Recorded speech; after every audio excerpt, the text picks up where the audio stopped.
You know, my first name is Thomas. But I have to acknowledge that when I was a youngster, I was not inclined to consider Thomas the Apostle as my patron saint. He was the doubter.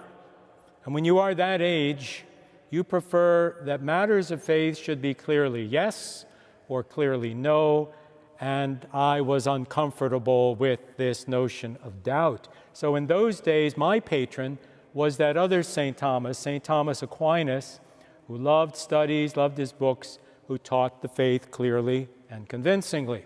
And then as I grew up, got into high school and college, I began to consider as my patrons two other saints whose names were Thomas Becket and St. Thomas More, each of them righteous people who lived in not very righteous times.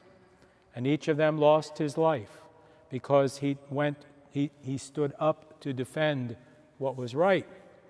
It was only when I got into adulthood that I began to appreciate Thomas the Apostle. And this was because I saw how complicated life could be. Here was a man who not only struggled with his faith, here was a man who was willing to let others know that he was struggling with his faith. And I came to recognize that faith which is honest is faith which struggles. It struggles to know how the eternal truth of God's mercy and love can be the foundation of how we live in this ever-changing world with all its falsehood and pain. And as I get older and as my hair grows grayer, you may ask, which St. Thomas do I now consider as my patron saint? All of them. I need all the heavenly help I can get.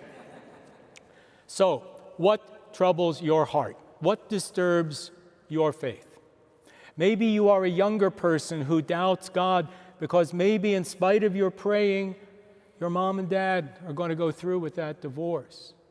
Or maybe you are an older person who doubts God, who in spite of your praying, a loved one is now dying of a terminal illness.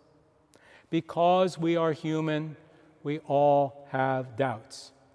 But today, the same crucified and risen Jesus who invited Thomas the Apostle to come and put his faith in those wounds which brought reconciliation to us all, the same crucified and risen Jesus invites you and me to come and recognize him in bread that will be broken and in the wine that will be poured out, his very body and blood. So let us bring all our doubts, our fears, and all our other weaknesses to Christ. And on his love we can always be sure because he sacrificed himself for us. Amen? Amen. Amen.